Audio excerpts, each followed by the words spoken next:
Hello, friends. Uncle Marv here with another episode of the IT Business Podcast, the show for IT professionals and managed service providers, where we help you run your business better, smarter, and faster. Well, this video is the second in our series for May Money, Marketing, and Growth. And I have somebody here who is probably one of the few vendors that actually focuses on all of that at the same time. Colin Knox with Gradient. And, Colin, you have been doing this, quite a while. I should probably let people know when we first met, I didn't realize that you had gone through the full series of being a tech, being a MSP business owner, heading over into the vendor channel, starting multiple companies, selling multiple companies. Man, you are a Mac daddy in the space. Yeah, it's crazy to think about when you look back at what you have done and where you've been. It's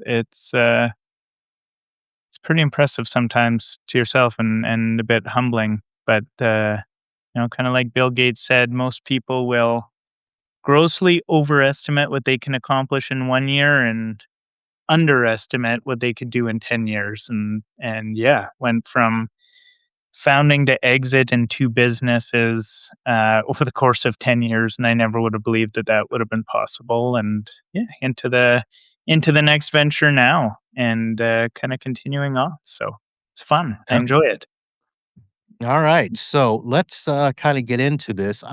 When we talked about how we're going to frame this, of course, the big thing was talking about the fact that you guys actually started as a billing platform, helping MSPs, get their billing in order Yep, because it's been coined that the PSA and billing is one of those things where MSPs lose the most money, or not the yep. most money, but there's a big drip in the bucket when it comes to Mhm. that. So before we get into that, can you kind of go back and I know you've written about this a couple of times, but how do you describe that to us? Yeah, there's a whole bunch of flippage and billing leaks in general. So our recent stats that we haven't even published out yet, but the average $1 million MSP, so $1 million in billing, is leaving about $127,000 on the table. In missed billings, in margin erosion, and general time sink in trying to chase between delayed payments, customer complaints, everything else. So $127,000 per $1 million of MSP revenue is what's generally being left on the table, which, That's over uh, 10%.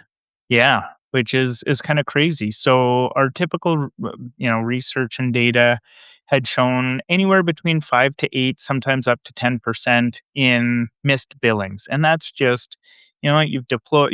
The customers have grown, added seats for various products. You've missed them, not noticed them for a period of time, stuff like that, right? Or text deployed something, didn't speak to contract and billing or the person that can do that in the PSA, so it never got added to the contract in the first place.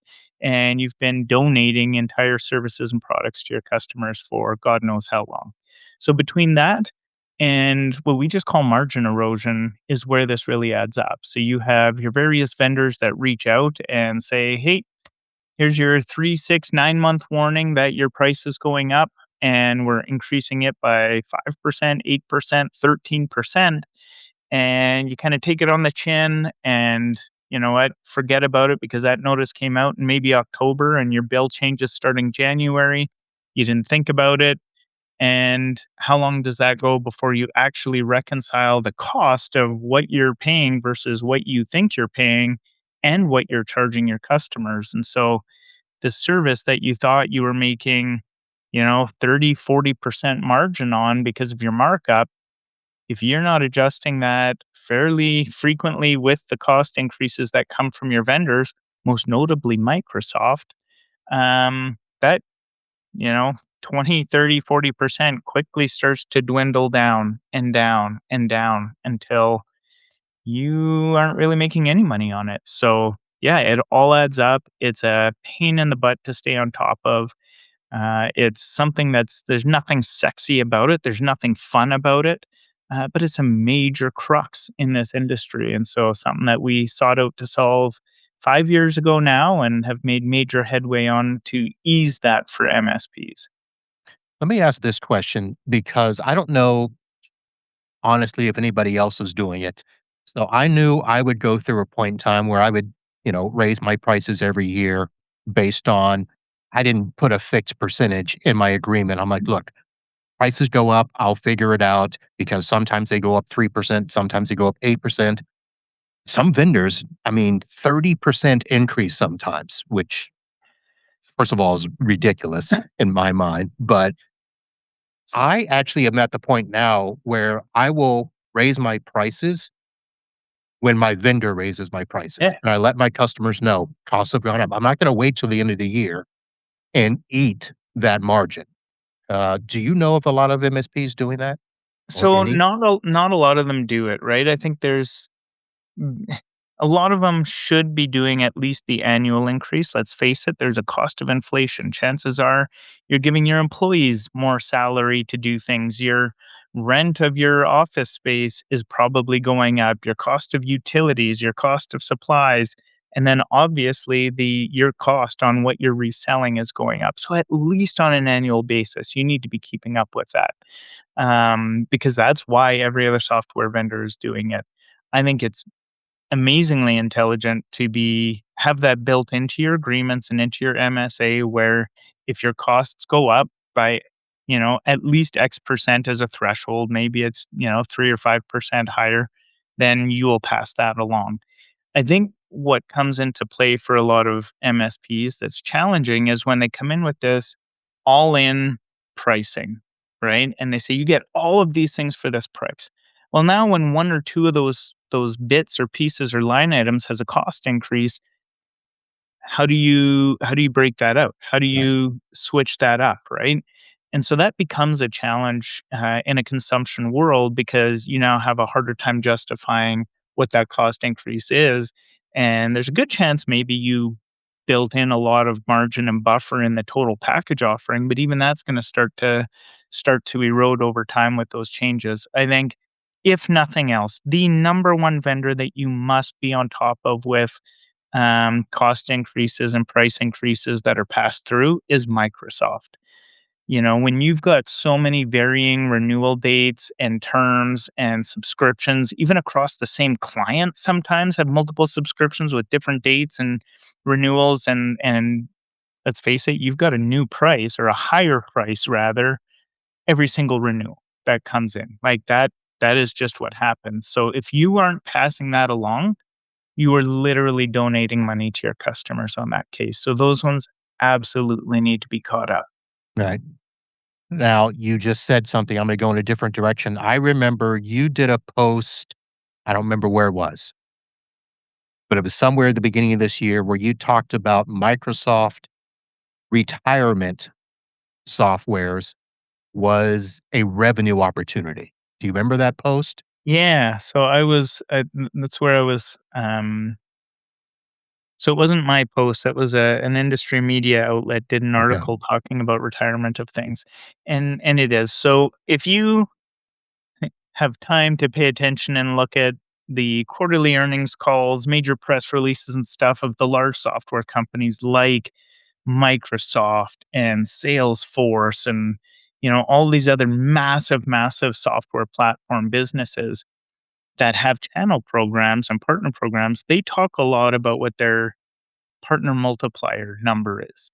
And what that equates to is for every dollar of software licensing, their partners generate X dollars, could be 3, 4, 7, 12, 20 dollars in return revenue for them. And that's not just on markup, but that's on the inclusion and management of a value added service around it, whether that's the implementation, the configuration, the monitoring and management, security of all of these things that you can wrap around it. And that's really where the opportunity comes in. One, in migration projects and shift projects and stuff like that, where you can do even a cloud to cloud migration or, a retirement of old SharePoint into full OneDrive, whatever it is on those cases creates opportunity for a project. but then also different licensing opportunities and the value added services around that, the backups of the cloud storage and the securing of the policy and configuration management of those services. That kind of all comes into play. Okay.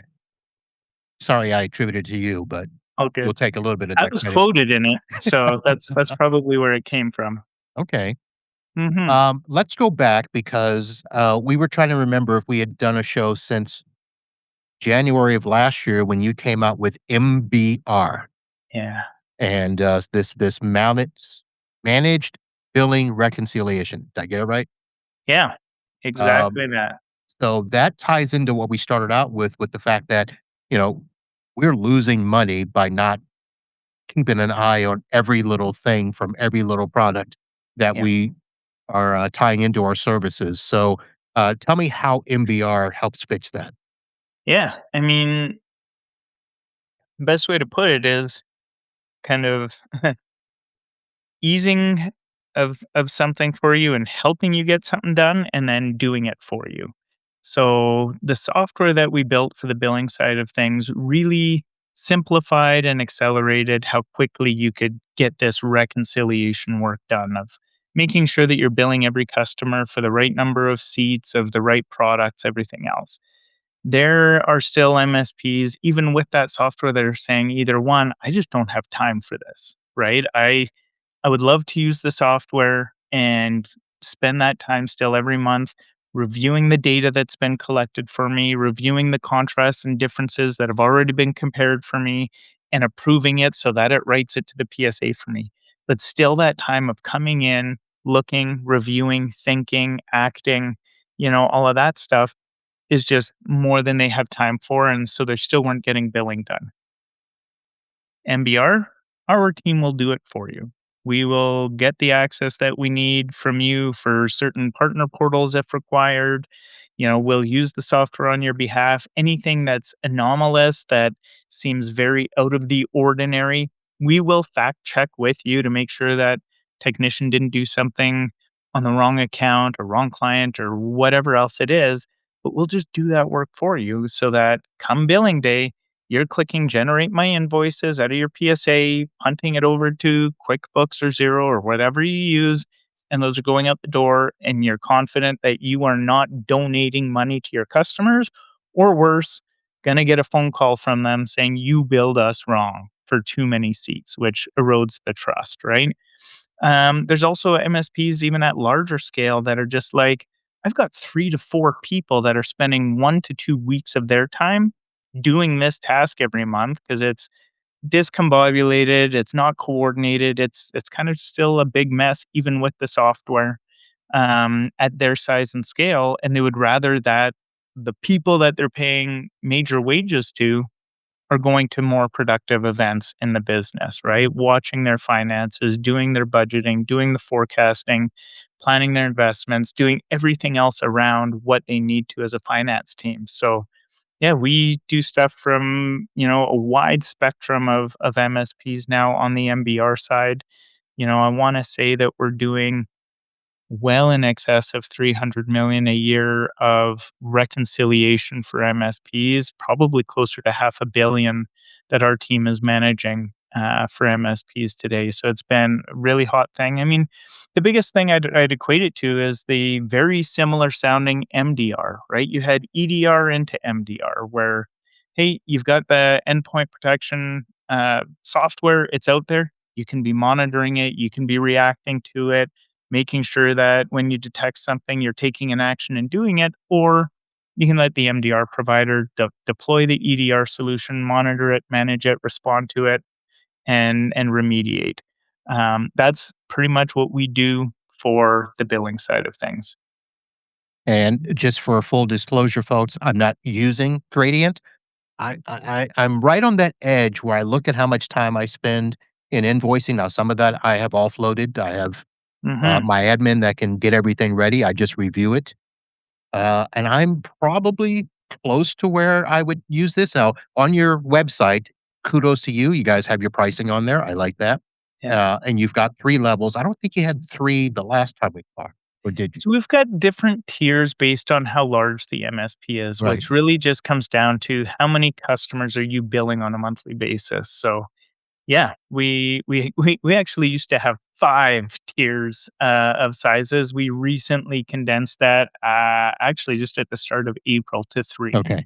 So, yeah, the pricing starts at Yeah. $299 a month, and grows from there, based on the size of how many customers you're billing, but, Now, is it per um customer or per invoice? Because I have some customers where they get multiple invoices a month because yeah, so it's per customer with an active contract that you're billing monthly. interesting. So, yeah, Because it's I've not got customers with multiple offices it and we generate an invoice per office. Yeah, exactly. Or you have things where one customer has a security package contract, and that's separate from your business continuity and backup and disaster recovery contract, which is separate from your managed services and all the other stuff in that, which might still be separate from your Microsoft licensing contract. So Mm, it's just per customer, okay. is how we manage that. Yeah, Nice.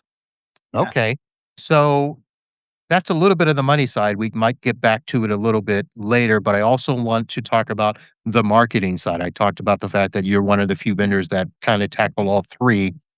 You guys introduced something called MSP Studio Plus. mm, So that I don't mess up what it is, why don't you tell us what it is? yeah. It all started as a very interesting experiment. Almost 2 years ago where, we'd seen the industry reports from Enable, Kaseya, ConnectWise, all of them that kept saying MSP's top challenge is customer acquisition, getting new customers, their number one challenge. So, we look back and we're like, you know what?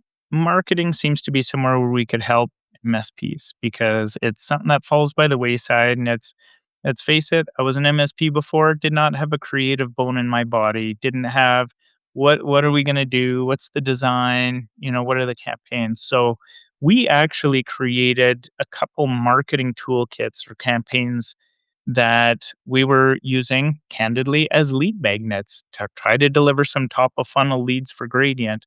And we put those out, and literally hundreds of MSPs started downloading those. So that was interesting to us. We kind of took a next step, and in late January of 2025, we launched what we called MSP Studio, and that still exists today. Was a completely free resource hub for MSPs. We're at 20 some, I think 22 or 23 full blown marketing toolkits in there that has already written social posts, already designed professional graphics for social, pre-written blog articles, email sequences, PowerPoints, lead magnets, landing pages, full campaigns, along with some other, subject matter expert, videos in there, some other educational content and stuff. So we launched that on January 27th of 2025 and it exploded. So that still is live and out there today. We are just about at 2,300 MSPs that are members of MSP Studio now that go in to get, work with, use, and um, yeah, just leverage those free marketing resources and assets. Okay. So That's the that free, right? that's So completely free, so right? now you There go to plus. So exactly. what does plus add? Yeah, so we'd probably gotten to about 500 members of the free resource and had a lot of conversations saying, "What do you think? What are your thoughts? What's missing? What do you want?" And it kept coming back that, well, hey, we want it to be a little bit more on our brand, and it's taking us a lot of time to drop these in Canva, put our logo on it, still copy and paste and put it on LinkedIn, each post manually and stuff. So there's only so much we can do for free. And then after all, we're a business and in business to make money at some point. So we started with MSP Studio Plus last October. So I guess we're 8 months ago now, Yeah. where we built a software that integrates with your social platform accounts. So LinkedIn, Facebook, Instagram, and X. We added the ability with some additional, we put it way more content in the paid version, but we could overlay your logo automatically, your contact details automatically, and you could just choose what you want to post, have it branded. You choose what date and time you want it to post, and it would go and do it for you. And so that took off really well. Had a lot of really great conversations with all those MSPs, and they kept coming back with, I want more branding. So I want it to be using my colors. I want the graphics to match more of my brand style, right? Like maybe it was photorealistic type pictures, but I'm more of a cartoony brand because we deal with other small businesses, and that's just the fun vibe we have. And then we started to build some stuff for that, and then the big one came out of feedback, which was, there's got to be some way that we're not using and don't have to use canned content, which is what we see a ton of in this industry. Yep, yep. Whether it's vendor kits where they give it to you for free to market, services around what products they sell you, whether it's MSP Studio and the free content you get from that, which again, other MSPs are using and have access to, or even the marketing agencies in our industry that will bake a campaign or social post and they'll just drop the different logo on. And, as a vendor who's connected with nearly 10,000 MSPs, I will see 30 to 40 of the exact same post with a different logo just about every single day Yeah, I in was my gonna feed, ask you about right? that because when you talk about something that is, an automated thing, my first thought is template. Yeah. Just Yeah. here it is, throw your logo on it and good, Yeah. there you go. But you're So saying Plus does not do that. exactly. So we got a ton of that feedback, and it did, and we still obviously we offer MSP Studio, and you can have that. Now, here's what I'll say: any content is better than no content. Full stop. 3 out of 4 B2B buying decision makers, so business to business, all of your potential customers, 75% of them, 3 out of 4, are checking you out on social before they ever pick up the phone, email you, or fill out a form on your website. That is hard research stat. Right? So if your social profile and your company page is blank, or you're posting maybe once every 6 months, you are losing leads and not even knowing it. I guarantee you that. So when you say that customer acquisition is your top challenge, you are doing yourself no favors. So some content is better than no content. And that's where canned content and templates and stuff can come because it's a great starting point and gives you something to be putting out there. Now, unique content is going to feed so much more. So that's where we went. Just about a month ago, we launched our AI driven version, which will fully brand all your content to you, generate custom graphics for you, write your posts for you, suggest topics to you, everything else. And you can still use the canned content, and you can still put your own pictures in and write your own posts and have it scheduled or post out to your social platforms in one spot. Just last week, something we'd been working on for a long time, we launched what we call autopilot. And it doesn't come with the agency fees, it doesn't come with any of that stuff, but we have AI agents in the background that are taking detail about your company, researching topics, creating a content strategy, a content plan, generating those posts in your brand voice, style, and tone, generating your graphics true to your brand colors, brand style, imagery style, your logo, your branding, everything else. And then using all of our intelligence based on all of the companies that use us and post that we monitor. What's the best date to post this? What's the best time to post this? Do all of that and just have it sitting there waiting for you to review and approve. Always a human in the loop. We're not having AI agents go out and just spam the world with your content that you're not aware of. You have to go in and approve it. Um, but it's also took us a long time to build it because we've all seen AI slop, as Oh, they yeah, call yeah. it, right? It's garbage content that is just proliferating the interwebs. And so we wanted to make sure that we built a solution with the right guardrails and rules and boundaries that somebody looks at it and says, a human wrote this. And that's what we've delivered. We have our system reread everything that it generates before it even shows it to you to pass what we call our AI sniff test. And so that's what we launched last week. So now you can have anywhere between 1 and 4 weeks worth of content generated for you on the fly automatically. You get a message in your email when it's ready for you to review. You even choose how much advance notice you want to be able to log in and review, if that's 2 weeks notice or 7 days or 3 days. And yeah, you just log in, review, approve, or reject or edit. You can still edit them and off they go. So it just All takes out right. all of that thinking work, all that effort, legwork, time, everything about it. All right. Perfect timing that all this just got released last week. And Mhm. that is on the website, folks. I'm going to ask two very important questions. And I'm going to start with this one first. Yeah. You were a company that was started to help with billing reconciliation. Why this focus on marketing? So, one, marketing has long been a big passion of mine. If you've seen the last couple companies that have launched and run and operated and exited, um, brand and appearance and marketing has always been top notch, and that's been a passion of mine.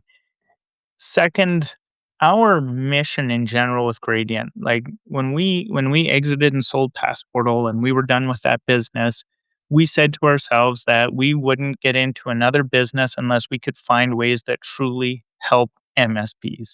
And that's, started with make more money. And the next is to just help them grow in a sustainable, predictable, and effective manner.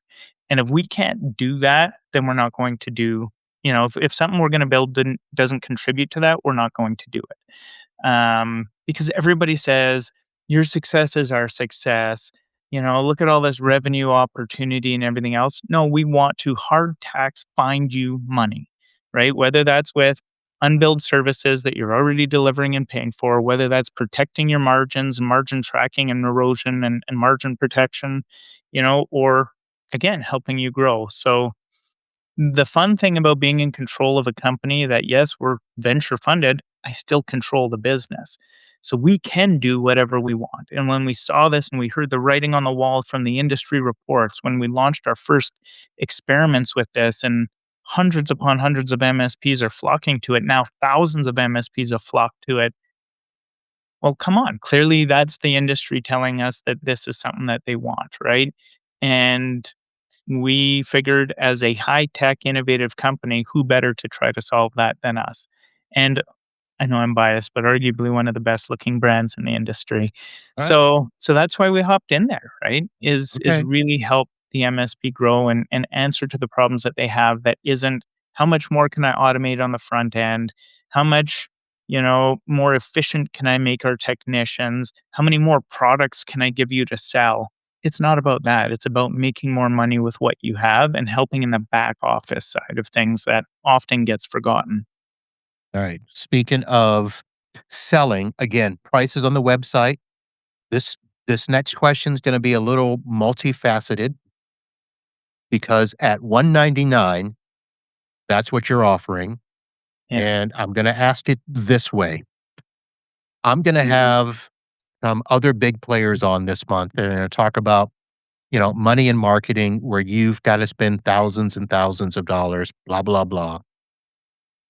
How does your 199 product stack up against what others out there are saying that you have to be doing when it comes to the content creation, posting, all of that stuff? Yeah. Because I don't want somebody to come on here and blast both of us for doing this show. So give me something Nobody to fight nobody back should with. be blasting anybody. So here's what I'd say for it, right?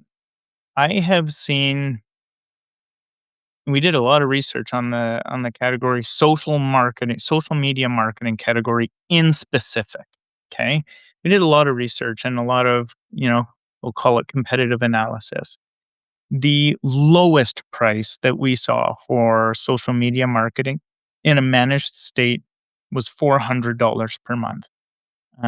That all included canned content, but it would be branded to you, planned and scheduled and posted on your behalf. There was no thinking, no legwork, anything else, still canned content. That was the lowest price was 400 bucks a month. Um, the lowest price for fully custom unique content on that was 1500 a month. And then that went up to $2,500 a month. On the social media marketing side alone, I will just come out and say it. I think that's crazy. I think that's ridiculous, especially with where we are at in the technological era and digital era that we're in, um, with AI, with generative AI, with automation systems, with APIs and integrations out there, everything else. Doesn't It's not necessary. Now, has that been available a year ago? No, not really. Maybe the integrations and scheduling and stuff. AI has moved forward so fast. So we understand that. We also understand that what we're doing competes with you just using ChatGPT and hooked up to Canva or whatever and just saying, freaking, I'm going to spend an hour a week prompting and posting, right? Now, we have to price ourselves in a way that makes sense for those people, but also is one of those things that it does outperform those systems. One, it's got all the agents, the strategy, the research, everything else. It's also been tuned to MSPs and other posts and everything else on our data set. But we also need to just realize that nobody needs to be paying 400 or sure as heck not 1500, 2500 bucks a month for managed custom content. This can all be done by software and tech now, especially when you're still in the loop because you're still reviewing what they're scheduling for you. You're still reviewing what they're going to post. You're still requesting edits and changes. So you're not spending any more time working with us than you would be with them, but you can be saving a ton of money on that. Now, I said around social media marketing in particular and in specific. A lot of these agencies have amazing additional value add and extensive support, custom written blogs and blog articles so that you've got blogs that then get syndicated through social, drive traffic to your website, feed your SEO and AEO. It's AI engine optimization for those who haven't heard the AEO term before. Um, Feeds all of that, manages your Google business profile and your reviews and stuff like that, generates ads and posts and manages your ad paid digital budget, all that. Those are hugely necessary things for marketing if you want to have a broad breadth campaign, right? You need email marketing, you need digital ads to be bringing people in top of funnel, you need the landing pages and the lead magnets. You need to be tailored for search, either online or AI driven search, and all that. And you have to be active on social. That's a lot for an MSP to take on at Yep. any size, which is why those agencies are so popular and work so well. Our approach is most MSPs. Okay. When I said the average $1 million MSP is $127,000 sitting on the table, the average MSP is 750,000 in revenue. A lot of them cannot justify that other spend to go full bore, almost Rolls Royce on an approach for marketing. That's not realistic, right? But if you look at the free media option that exists on even just LinkedIn, 900 million B2B members, professional members, right? Pretty much every single professional person or knowledge worker or business person in your city is on LinkedIn. The average adult spends 2.5 hours on social media. 3 out of 4 buyers check every business out on social before they buy from them. That's the lowest hanging fruit, lowest barrier for you to be active, build awareness, build an audience, get some attention, and generate some opportunity for you. So if we can deliver that as a base level thing for MSPs to just say, hey, that's handled. Now with my referral programs, if somebody's referred to me, they can go on there and see that I'm putting out educational content. I have some other things that I can offer in the business, everything else, that's there. Right. And that's a great place for most people to start. And I'd say any marketing agency, if you're talking to them, if they're watching, let's partner, right? Let us help you and manage and offload that social media stuff because I'm willing to guarantee that they are seeing the same disruption that every other business in the SaaS world is and services world with AI and automation. We can help make that affordable, effective, and easy to handle for them and their partners while they still handle that massive remainder of marketing, right? Right. Let's Yep. face it, and most MSPs that I talk to under 1 million in revenue, they are using AI today to generate their blog articles and post their blogs, right? So even that part's going. They're using it to generate emails and script emails Yep. and stuff like that. So yes, there is the need for creative flair. There is the need for strategy. There is the need for executing all of that together there. But You know, Yeah, and you're it's right. I mean, if you wanna talk long-term strategy and, where's the direction of the business going, that's not what Mhm. this is designed to do, but if we can do this, save some money, yeah, that would be a big help there. Yeah, Let me ask this question. It's a little shift in gears, but we're coming up on time here. yeah. With all the stuff that you talk about and all the things that you hear, whether it's about the money side, the marketing side, whether it's about growth, um, all of these kind of lead back to where MSPs, where service providers see themselves.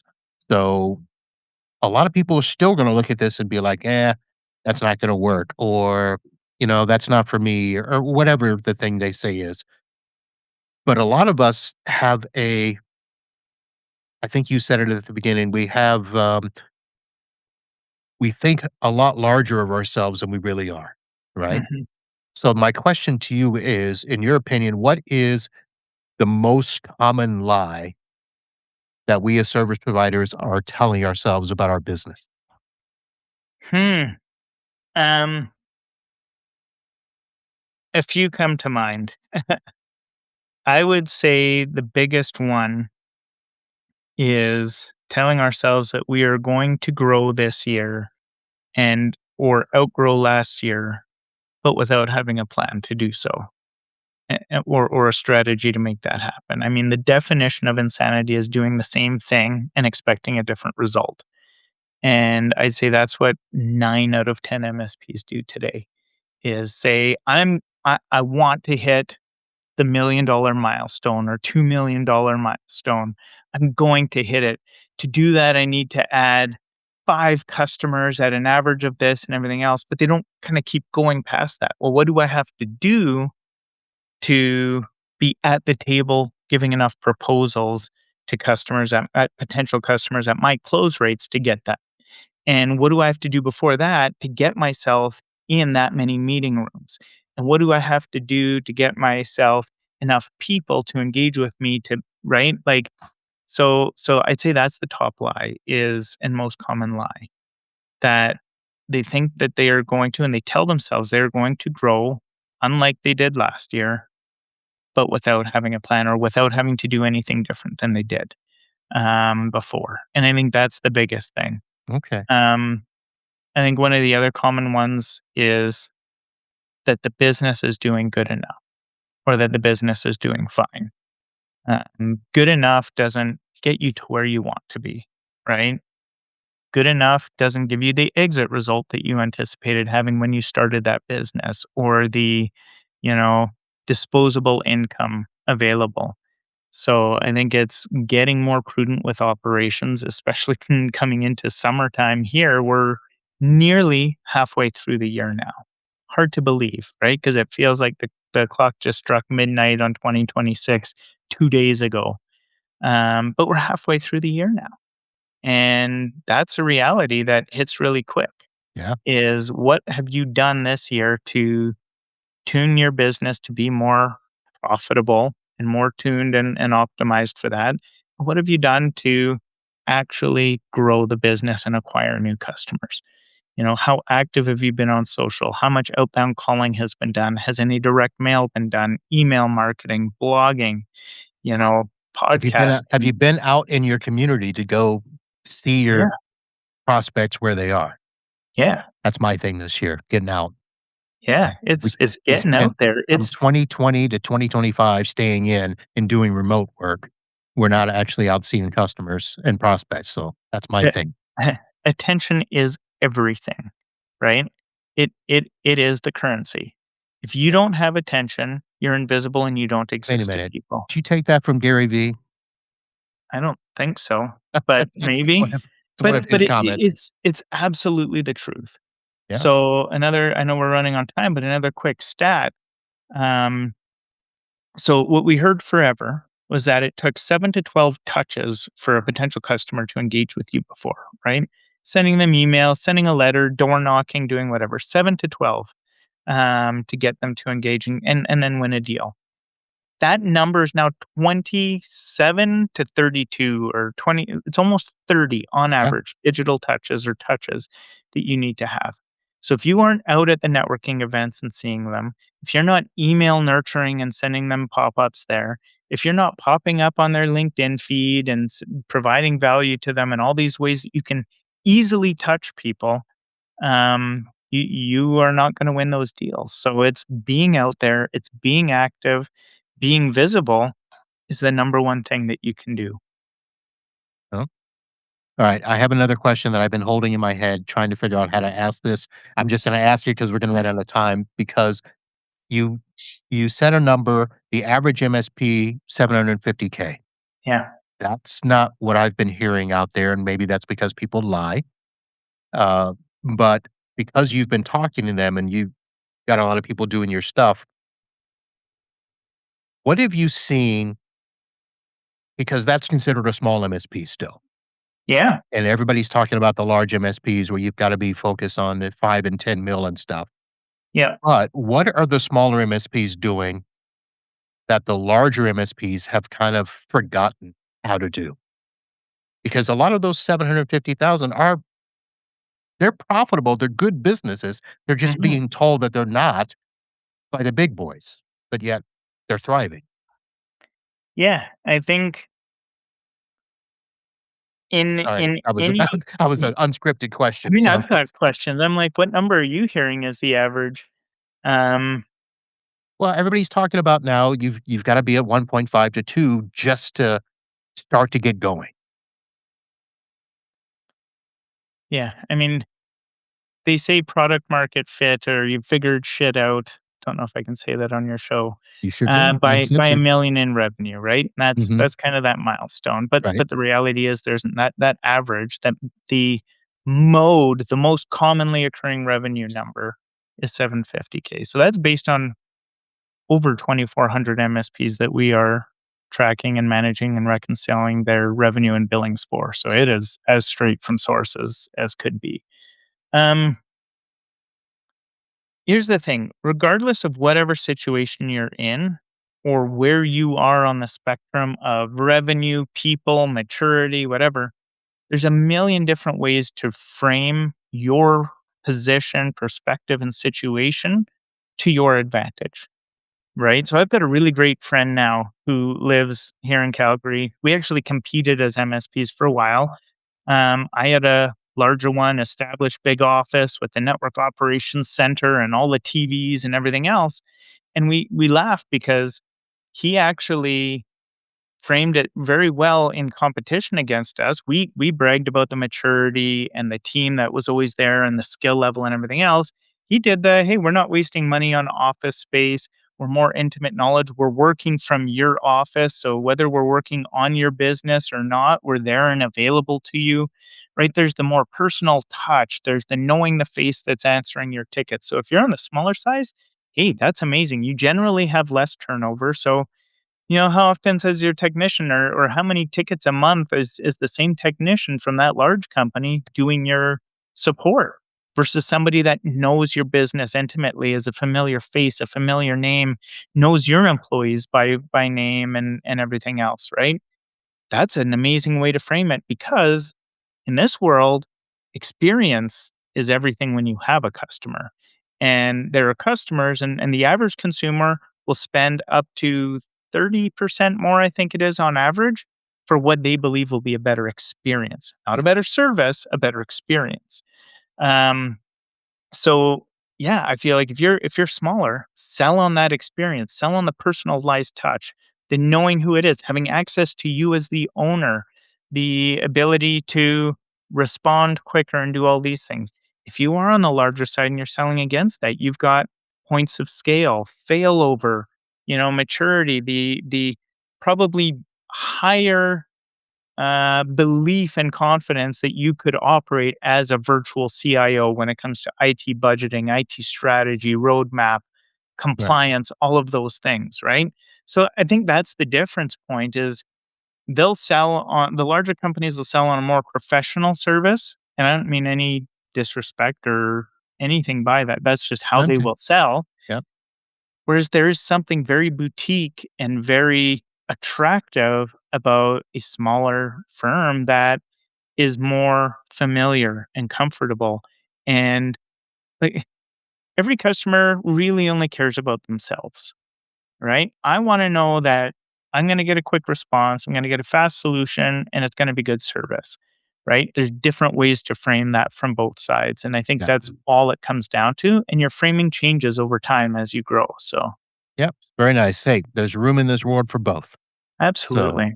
speaking as the boutique shop, Yeah. that's okay. But I have actually referred prospects to a larger MSP because I knew it was a better fit for that prospect. I'm not going to try to, s- you know, Yeah. you know, fly out of my lane just to get the business. So there we go. All right, Colin. Sorry for that No worries. snowball question there, but it was in my Love it. head, and I just thought I had to ask. So, folks, Colin Knox, Gradient MSP, meetgradient.com. Go there, check out the Reconcile product for the MBR, and then of course MSP Studio Plus. Um, yeah, automate your social marketing with your brand, your colors, all that great stuff. All right. All Uh, unique content. Yeah. You bet. any last words as we head out the door here? No, always a pleasure chatting with you. Always love the curveball questions and conversation, and yeah, happy to be back. Okay. Thank you very much, sir. We'll have to stay in touch more because I can't wait for you to release, another 3 products before we have you on. So, Yeah, maybe uh, maybe only one next time. okay. Awesome. All right, folks, that is going to do it for this episode of the IT Business Podcast, our continuing series during this month of May for money, marketing, and growth. That's going to do it. We'll see you all soon. And until next time, holla.